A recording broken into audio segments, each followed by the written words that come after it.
नमस्कार बंधु माने मो चैनल को आपण मानक बहुत बहुत स्वागत। आज यही प्रस्तुति रे श्रीकृष्ण गीता उपदेश को अत्यंत सरल भाव में उपस्थापन करने को जाउछि। वीडियो को शेष पर्यंत निहाती देखंतु। आपणक जीवन सबु समस्यार समाधान सह आपणक मन रे सकारात्मक भावनार भरी उठिबो। भल लोकंकर भगवान श्रीकृष्ण परीक्षा निश्चय नहीं थांती, किंतु केबे भी साथ छाड़ी न थांती। किंतु खराब लोकों को भगवान बहुत किछि देई थांती, किंतु केबे साथ देई न थांती। जीवन रे दुईटी लोकंकर आवश्यकता बहुत जरूरी अटे। जणे हेले प्रभु श्रीकृष्ण, से नलड़ी मध्य विजय निश्चय कर दियंती, एवं आउ जणे हेले कर्ण, जे कि पराजय सामने रे देखि मध्य साथ केबे छाड़ती नहीं। तुमे जहा कर, जहा तुमे चाहुच, तुमको ताहा प्राप्त हेबो। जहा मु चाहुची तुमे ताहा कर, जहा मु चाहुची तुमको ताहा प्राप्त हेबो, जहा तुमे चाहुच। प्रभु श्रीकृष्ण कहिचंती, जन्म नेइथिबा प्राणींक पई मृत्यु एतिकी निश्चिंत जेतिकी मृत्यु हेतिबा व्यक्तिंक पई जन्म नेबा निश्चित अटे। एथिपाई जहा अपरिहार्य ताहा उपरे केबे शोक करिवे नहीं। दुखर थिले वीडियोटी को निहाती सुनंतु। भरोसा जीए निज उपरे थाए तो शक्ति बनी जाई थाए, एवं जदि अन्य उपरे भरोसा थाए तो कमजोरी बनी थाए। आपण केबे ठीक थिले ताहा केही मने रखंती नहीं, किंतु आपण केबे भूल थिले ताहा समस्तंकर मने थिबो, जीवन सारा पई मने रखि थांती। भगवान कहंती, मु कहार भाग्य निर्माण करे नहीं, एवं ना कहार कर्म फल दिए। जीए जेमिति कर्म करि थाए से सेमिति फल पाई थाए। भगवान कहंती, मु सबु प्राणी को समान रूप में देखि थाए, ना मते केही अधिक प्रिय ना केही कम, किंतु मते जी प्रेम पूर्वक आराधना करंती, भक्ति करंती, सेमाने मो भितरे ही रुहंती, एवं मु सेमानंकर सदासर्वदा ध्यान रखि थाए। तुमर कौन गला जे तुमे कांदुछ?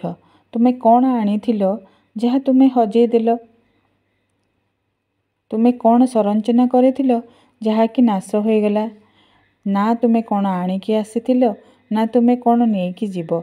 जहा भी नेलो एइठारु ही नेलो, जहा भी देलो एइठारी ही देलो। जदि आपण कहा सहित मित्रता करि परिबेनी, तो कहा सहित शत्रुता करिबा उचित नुहे। जहा हेउची भल हेउची, जहा हेला भल भी हेला, आउ जहा आगकु हेबो ताहा मध्य भल ही हेबो, एहा सर्वदा मन भितरे रखि थांतु।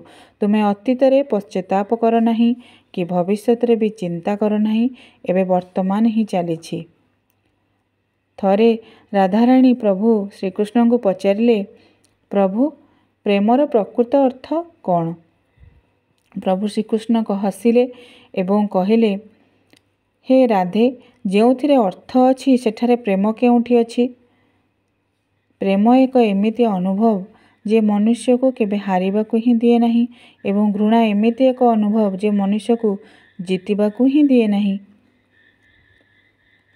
प्रभु श्रीकृष्ण कहंती जे जेउ व्यक्ति पाखरे आपणकर मूल्य नहीं, ताहा सहित छिड़ा होई रहिबा अपेक्षा आपणक पई भल अटे जे आपण एका रुहंतु, सेमानकठारु दूरे रुहंतु। जदि व्यक्ति शिक्षा पूर्वर संस्कार, व्यापार पूर्वर व्यवहार एवं भगवान को पूर्वर निजर माता पिता को चिन्हि थाए जाए ना, तेबे से जीवन रे केबे भी कोनोसी समस्या आसे नहीं, आसीबो भी नहीं।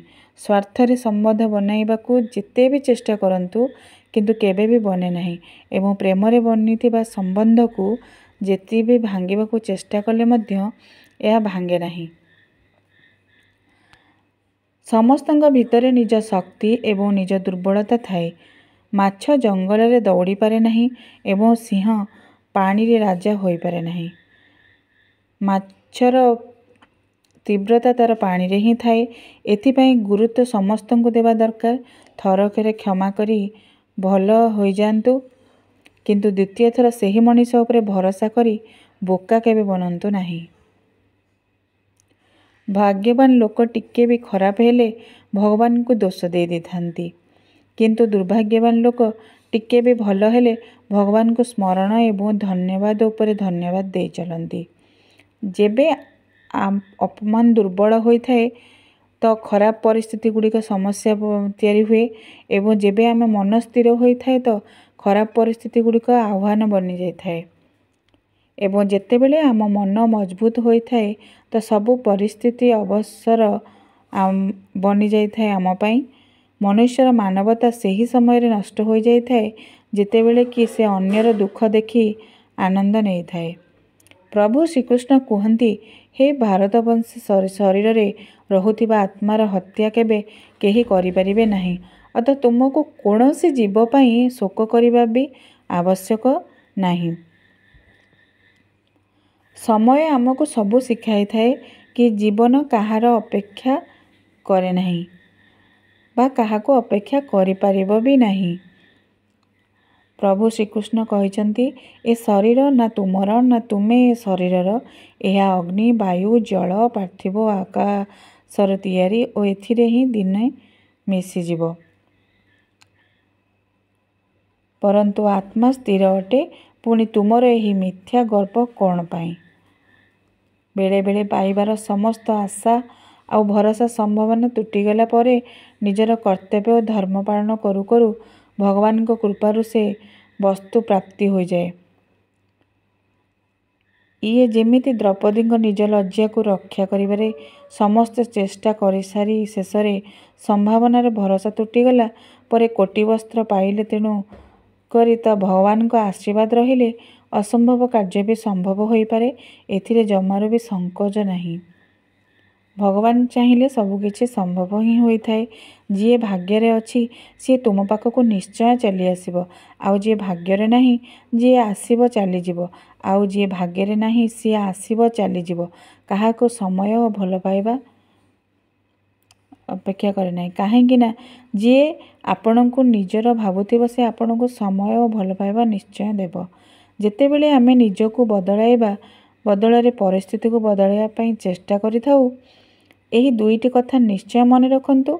जेतेबेले आपण एका थांती निज मन को संयम करंतु, आ जेतेबेले आपण लोकमानक सह थांती निजर शब्द को संयम करंतु। प्रभु श्रीकृष्ण कहिसेंती सबु लोक चंदन होई न थांती जे कि आपण को सुगंधित करिवे।